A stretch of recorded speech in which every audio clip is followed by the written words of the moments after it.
ট্রাম্পের উচ্চ শুল্কারোপে টালমাটাল বৈশ্বিক পুঁজিবাজার।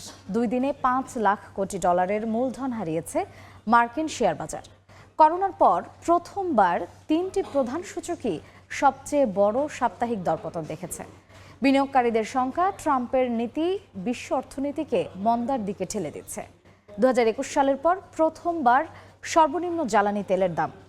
তবে শক্তিশালী মুদ্রাগুলোর বিপরীতে ঘুরে দাঁড়িয়েছে ডলারের মান। মার্কিন প্রেসিডেন্ট ডোনাল্ড ট্রাম্প দ্বিপাক্ষিক বাণিজ্যের ক্ষেত্রে বিশ্বের বিভিন্ন দেশের ওপর উচ্চ শুল্ক আরোপ করায় দেশটির পুঁজিবাজারে বিরূপ প্রতিক্রিয়া দেখা গিয়েছে।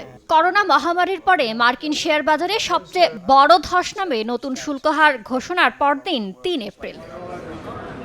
পতনের ধারা অব্যাহত ছিল শুক্রবারও। দুদিনে দেশটির শেয়ার বাজার 5 লাখ কোটি ডলার বাজার মূলধন হারিয়েছে। অথচ 2022 সালের মার্চে করোনার সময় 2 দিনের পরিমাণ ছিল 3,30,000 কোটি ডলার। উদ্বেগে বাজার ছেড়ে যাচ্ছেন অনেক বিনিয়োগকারী। এতে প্রযুক্তি প্রতিষ্ঠানগুলোর শেয়ার লেনদেন হওয়া ন্যাসড্যাকের সূচক পড়েছে প্রায় 23 পয়েন্ট। এদিকে Dow Jones industrial average 2231 point বা 5.5% কমে 38,314.86 পয়েন্টে দাঁড়িয়েছে। S&P 500 সূচক প্রায় 6% কমে হয়েছে 5,074.8 পয়েন্টে।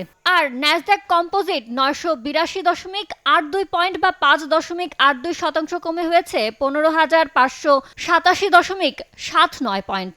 এদিকে প্যান ইউরোপীয় STOXX সূচক 5.1% পড়েছে, যা করোনাকালীন দৈনিক পতনের চেয়ে বেশি। এদিকে মার্কিন পণ্যের ওপর চীনের পাল্টা 34% অতিরিক্ত শুল্ক আরোপ পরিস্থিতি আরও জটিল করেছে। বিনিয়োগকারীদের আশঙ্কা ট্রাম্পের বাণিজ্য যুদ্ধ বৈশ্বিক অর্থনীতিকে মন্দার দিকে ঠেলে দিচ্ছে। ইয়ানুর শিফাত, সময় সংবাদ।